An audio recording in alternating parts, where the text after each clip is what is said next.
आप सभी भाई बहनों का आध्यात्मिक ज्ञानात्मक चैनल की प्रभु की वाणी फकीर की जुबानी ज्ञान कक्षा में एक बार फिर स्वागत है। आज की चर्चा का विषय है सुख सुविधा और दूसरी पंक्ति में हमने लिखा है शांति संतोष। देखिए, सुख सुविधा की स्थितियों को हमने एक रंगीन रंग से दर्शाया है, यानी कि ये एक राजसी स्थितियां हैं, संसारी स्थितियां हैं। और ये जो शांति और संतोष की स्थितियां, ये एक सात्विक स्थितियां हैं, यानी कि इन सभी स्थितियों का रजोगुण और सत्वगुण से ही एक मूलभूत संबंध है। हालांकि वर्तमान समय देखिए कलयुग का चल रहा है। अब कलयुग में तो देखिए तामसी स्थितियों में भी मनुष्य सुख ही ढूंढता है।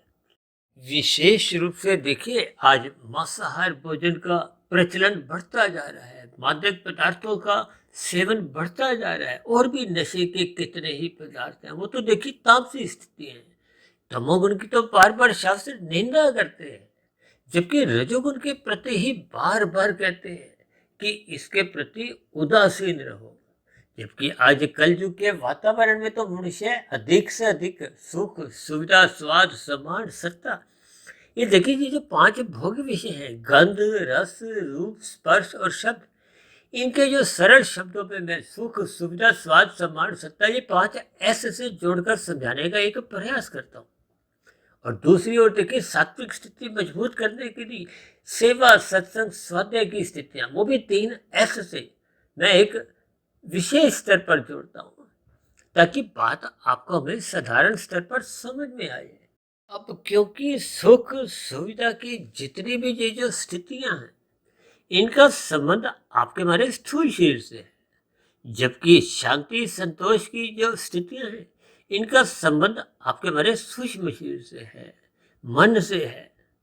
और जब तक ये जो मन के स्तर पर बुद्धि के स्तर पर, यानी कि आपके हमारे अंतःकरण में शांति नहीं आती, संतोष के भाव नहीं आते, देखिए जैसे सुख सुविधा मिलते जुलते शब्द हैं, उसी तरह ये शांति संतोष भी ये देखिए अंतःकरण की एक स्थितियां हैं। जब तक मनुष्य में ये शांति संतोष की स्थितियां नहीं आती, तो अक्सर मनुष्य को रात को सोते समय भी बेचैनी सी होती है।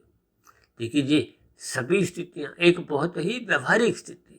अक्सर हम शाम को देखिए संध्या बेला ज्ञान कक्षा में कुछ व्यवहारिक स्थितियां, कुछ संसारी स्थितियां, यानी कि माया से संबंधित जो जो स्थितियां आपके हमारे जीवन में चल रही होती हैं, उनको ही आधार बनाते हुए प्रकृति के तीन गुणों से, तमोगुण रजोगुण और सतोगुण की स्थितियों से, और स्थूल शरीर सूक्ष्म शरीर और कार्य शरीर की स्थितियों से जोड़कर समझाने का एक प्रयास करते हैं, ताकि ये सभी एक माया की स्थितियां, क्योंकि माया के तीन गुणों से ही आपके हमारे तीन शरीर हैं, और ये जो स्थूल शरीर के स्तर पर जितनी भी स्थितियां हैं, यही 84 लाख प्रकार की योनियों के अलग अलग बंधन है।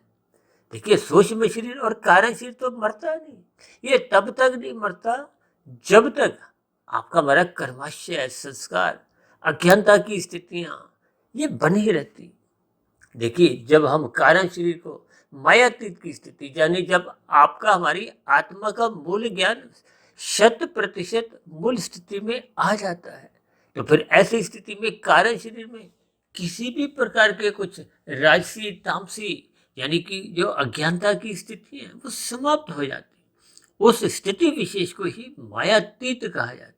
हालांकि आज हमारा देखिए वो कोई विषय नहीं है, लेकिन ये जो शांति संतोष की स्थिति है, ये चाहते तो सभी मनुष्य हैं, लेकिन स्थूल शरीर के स्तर पर, यानी कि दिन में जब रजोगुणी स्थितियां होती हैं, शाम को सूर्य ढलने के बाद जो तमोगुणी स्थितियां होती, जब तक मनुष्य इस रजोगुण और तमोगुण की स्थितियों को अमर्यादित ढंग से भोगता रहता है, तो फिर ये शांति संतोष की स्थितियां कभी भी जीवन में प्राप्त हो ही नहीं सकती।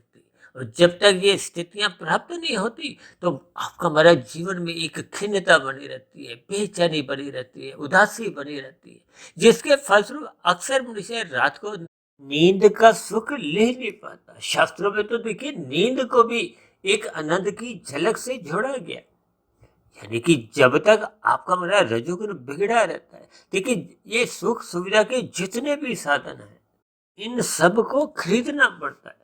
जबकि ये जो शांति और संतोष की स्थिति, इनको खरीदना नहीं पड़ता, ये तो मुफ्त में ही मिलती है।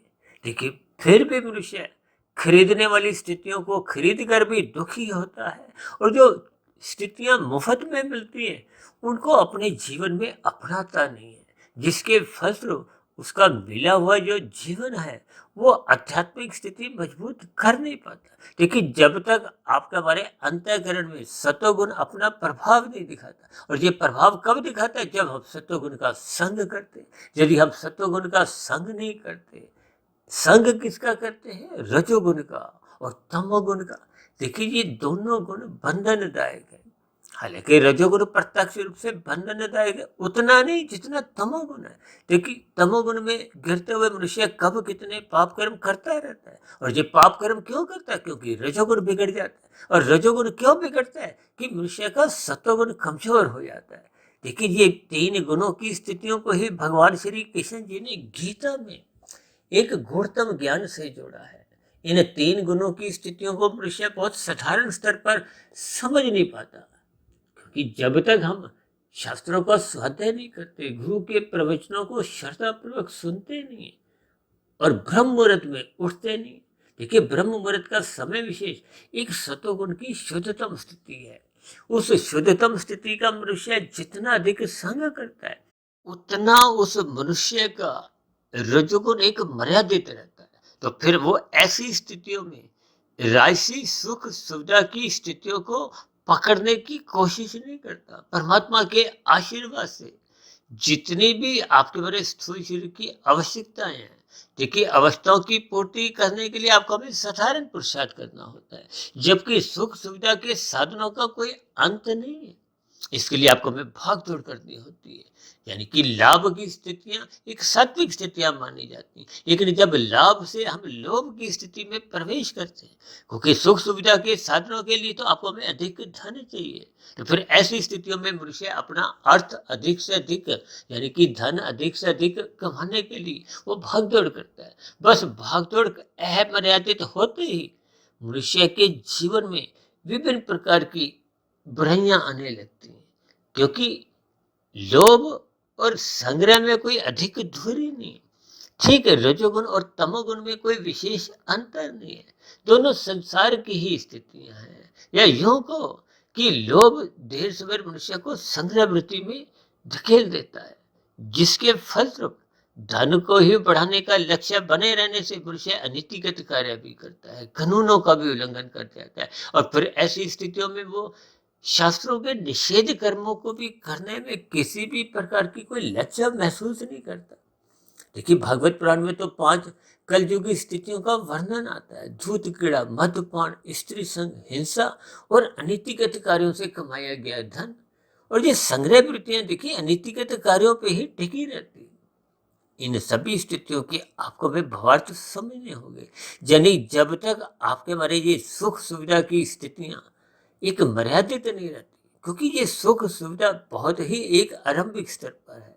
देखिए, सुख का अभिप्राय क्या है? कि आपको वे पदार्थों का एक स्वाद चाहिए। सुविधा का अभिप्राय क्या है? कि आप और हम अपने स्थूल शरीर के स्तर पर आरामदायक स्थितियां चाहते हैं।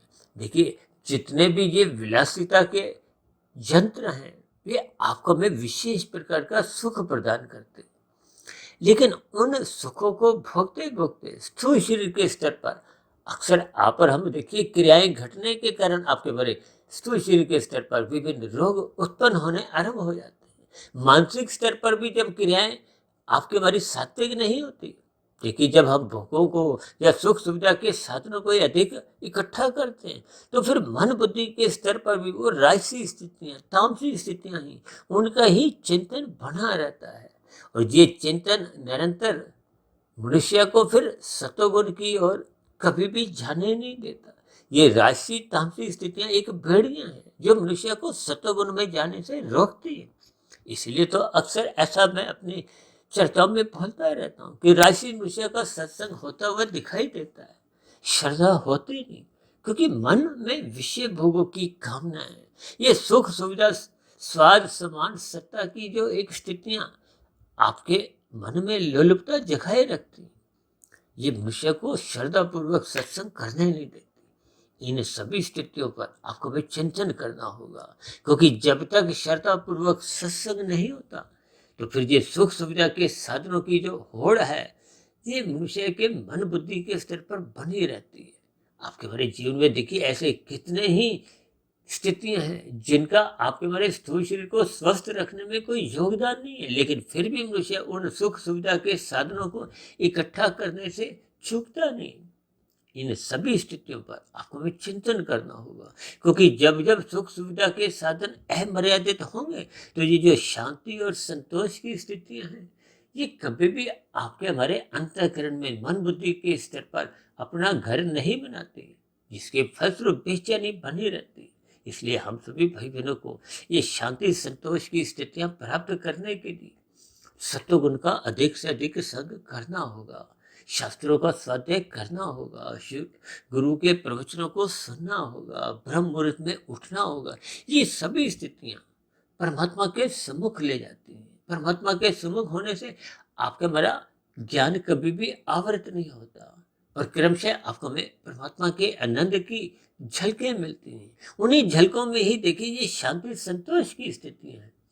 इन सभी स्थितियों को आपको विज्ञान पूर्वक समझना होगा और अपने मिले हुए जीवन में ये सुख सुविधा के साधनों को पकड़ने की बजाय परमात्मा को पकड़ना होगा, ताकि परमात्मा के ये दिव्य गुण शांति और संतोष सहज ही आपके मेरे अंतःकरण में आने लगे, प्रवेश करने लगे, ताकि आपके मेरे मन बुद्धि के स्तर पर संतोष शांति की स्थितियां सहज ही बनने लगे।